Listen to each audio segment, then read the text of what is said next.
이제 실전에서 이제 보시게 되면 자, 자 아까 이제 두 가지로 이야기 드렸죠. 박스권하고 그냥 횡보에 대한 부분들이죠. 자, 박스권 횡보는 이러한 부분들을 이야기를 하는 겁니다. 이제 예시를 보면 최근 걸로 예시를 보게 되면 박스권 횡보라는 건 이스페타시스를 보시면 좀 이해를 하시기 편하실 거예요. 박스권 횡보 소폭의 박스권 횡보 바닥에서 올라온 듯 자 하락을 해서 나는 쌍바닥으로 해서 돌파할 줄 알았어. 근데 그렇지 못하고 이전에 고점을 뚫지 못하고 어떻게 횡보하는 모습이 나타났죠. 하락 변곡점이 나타나고 다시 하락을 하고 상승하고 하락하고 또 이제 박스권 내에서 좁은 구간으로 만들면서 어떻게 돌파하는 구간이죠. 자, 여기서 이제 설명을 드리면 자, 이거는 그래도 중간에 잠깐 어닝 미스가 있기는 했습니다. 어닝 미스가 있기는 했는데 자, 그래도 어떻게 전저점을 붕괴하지 않고 갔죠. 상당히 뭐 정석적이다고 볼 수 있죠. 자, 상승, 하락, 상승, 하락, 상승, 하락, 상승. 이렇게 상승 변곡점이 2개, 하락 변곡점이 2개 이상이 발생하는 구간. 그리고 이왕이면 협폭인 구간이 뭐다? 혹시 이제 거래량도 크게 늘지는 않죠. 거래량적인 측면도 보면 크게 늘어나지 않는 부분들이 있다. 즉 횡보하는 구간에서 지루하게 만들면서 어떻게 저점은 지키면서 적은 금액으로 어떻게 한다? 많은 물량을 세워할 수 있다. 가격 컨트롤이 좋다. 주가 관리가 가능하다는 거고 개인의 매물을 받는 그러한 모습으로 작용을 한다는 거죠. 자, 여러분들이 생각했을 때 아까 대응 매뉴얼이죠. 3일선 우상향, 3일선 우상향 돌파할 줄 알아서 기분이 째졌는데 어떻게 돼요? 어떠한 이유로 인해서 하락을 하게 되면 또 짜증나죠? 자, 그러면 한 번 대응에 대해서죠. 두 번 올라갈 줄 알았더니 다시 내려왔네. 세 번, 네 번의 구간이 있죠.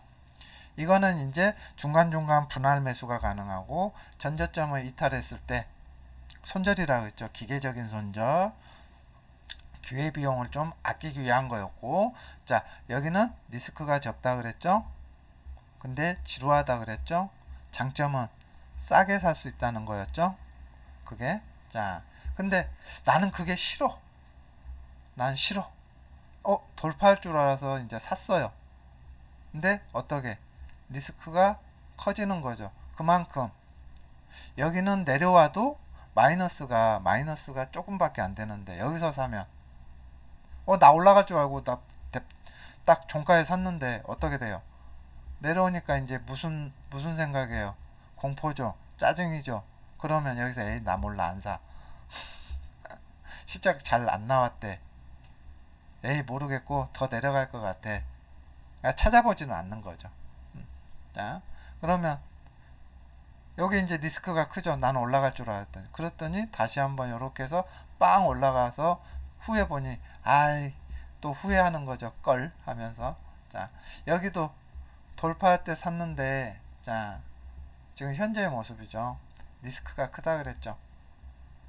물론 여기까지도 내려올 수도 있죠. 상황에 따라서는 자 내가 매수를 했어요. 뭐 중간이든 어디든 뭐 매수를 했어요. 올라가서 기분이 너무 좋았어. 근데 내려오니까 불안하죠. 공포보다는 이제 불안이죠. 올라갈 줄 알았더니 계속 마이너스 뭐 이렇게 해서 쭉쭉쭉 내려와요. 시장이죠, 시장.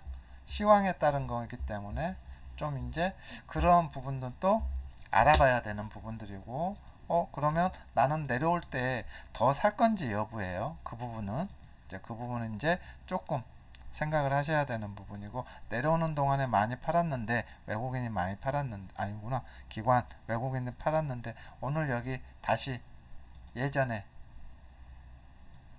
저항대를 어찌 보면 이게 참 재밌어요. 어찌 보면 예전에 내가 생각하고 있던 저항대 위에서 수급이 다시 한번 들어온다는 거죠. 이건 좀 아이러니한 거예요. 뭐 꼭 이렇다는 건 아니지만, 자, 여기서 바라볼 수 있는 거는 이제 눌림목을 바라봐야 된다는 거고요. 이제 여러 가지 모습으로 이러한 부분들이 있다. 횡보는 이제 올라갈 때도 있고 내려갈 때도 있다. 자, 이제 요거는 하락 이후에 횡보가 나오고 한 번 올라갔죠. 그리고 또 한 번 횡보가 나왔죠. 박스권으로. 그런데 이전 영상에서 이야기했듯이 착시가 있죠. 착시로 한번 접근해 봐야 할 부분들이 있죠. 그러니까 상황에 맞춰서 박스권도 박스권이지만 하락한 이후에 박스권에는 착시도 나타날 수 있는 거죠. 물량 뭐 테스트라고도 하고 뭐 여러 가지 이유도 있는데 논리는 많아요. 네, 그러면 이렇게 가는 이유가 있을 거 아니에요. 이렇게 가는 이유가, 그러면 이거에 대한 이제 공부를 해야 되죠. 박스권을 여러 가지 변동성 공급을 준 이후에 변곡점이 나타나고 박스권을 하고 변동성 공급이 나타난 이후에 어떠한 트리거가 생겨서 쓱 올라간 거죠. 요거 재밌네요. 자, 그리고 한 가지 더 이야기 드리려고 하는 거는 시노펙스죠. 자, 시노펙스를 보게 되면 이제 이거는 이제 잘 들으세요. 요거는 이제 뭐 공개 방송이 아니라 게릴라여서, 자, 상승 이후에요. 상승 이후에 요것도 박스권인가? 라고 의문을 들 수가 있죠. 뭐 상승 변곡점, 하락 변곡점, 상승 변곡점, 하락 변곡점, 상승 변곡점, 하락 변곡점, 상승 변곡점? 애매하죠. 이거는 그냥 횡보로 보면 돼요. 아까 이야기 드렸던 이러한 박스권의 모습이 아니라 어떠한 모습? 상승 이후에 그냥 횡보로 보면 돼요. 이거는 판단의 근거가 좀 있어요. 근데 이거는 무슨 변동성이 많아요? 거의 횡보하기는 횡보했어요. 횡보하기는 횡보했어요. 이거는 다른 변동성으로 많이 준 거예요. 다른 변동성. 궁금하면 500원을 내시면 돼요. 자, 다른 변동성으로 준 겁니다. 이전에 이제 한 번 더 설명을 드릴 건데, 다른 변동성을 줬죠. 근데 이 종목이 어떠한 이제 올라가다가 횡보를 했단 말이에요. 근데 어느 정도 저점을 지지하는 듯 하다가 거래량이 실린 음봉이 나왔단 말이에요. 음봉이 나왔죠. 음봉이 나왔죠. 이 음봉이 리스크 크기에 대해 가늠해야 된다는 거죠. 아까 여기 적어져 있나요? 앞서서 이야기 드렸군요. 맨 처음에 첫 번째에서 이야기 드렸던, 자, 리스크 크기를 이제 가늠해야 되죠. 거래량적인 측면도 봐야 되고, 캔들적인 측면도 봐야 되고, 이평선적인 측면이나 수급적인 측면도 봐야 되겠지만, 이거는 리스크 크기도 가늠해야 돼요. 이 리스크가 더 추가 하락할 만한 구조적인 리스크냐, 아니면 단기적인 리스크인지, 구조적인 리스크인지 여부를 잘 판단을 해야 내가 여기서 손절을 할 건지 아니면 홀딩을 할 건지의 여부예요. 그게 중요합니다. 그러한 리스크를 가늠을 좀 하셔야 된다는 거. 만약에 그 구조적 리스크가 있었다면 어떻게 됐을까요? 꾸준히 거래량이 없이 꾸준히 하락을 했겠죠. 아무래도.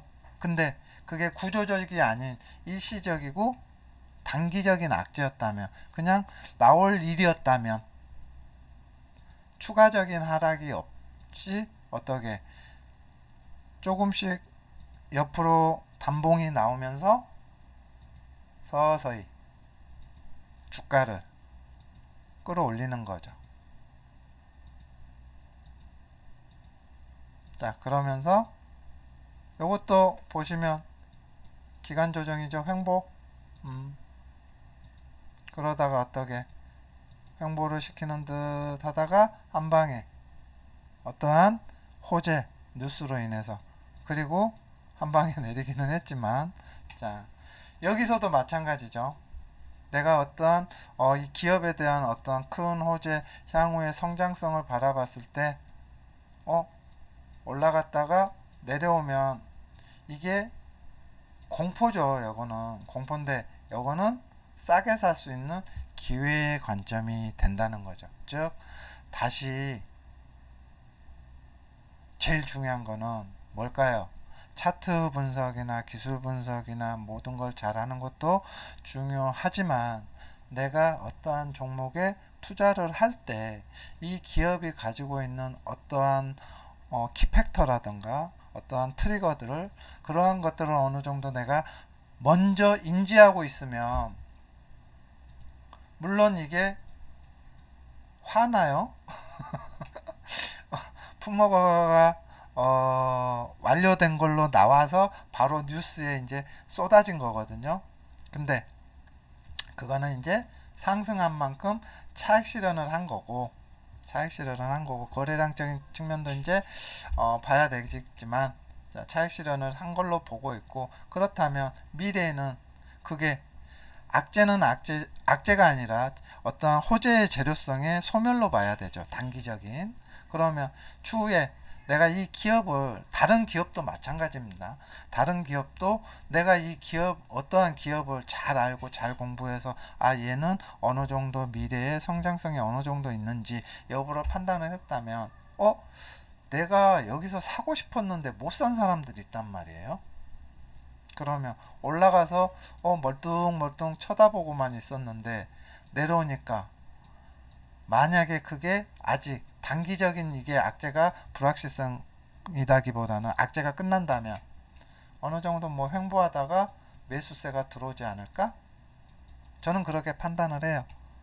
지금 저도 이제 여기가 40%까지 갔다가 이제 이거는 TMI예요. 40%까지 갔다가 내려와서 지금 4%까지 내려왔는데 짜증은 나지만 추가적인 매수를 더 고려하고 있죠. 이제 금액적인 부분이나 이제 그런 것들을 봤을 때, 그러니까 그러한 부분들까지 같이 여러분들이 이제 이해하고 인지하고 기업에 대한 내용들이나 그러한 것들을 먼저 정보를 먼저 정보 취합을 잘 하셔야 된다는 거죠. 자, 오늘은 그러면 여기까지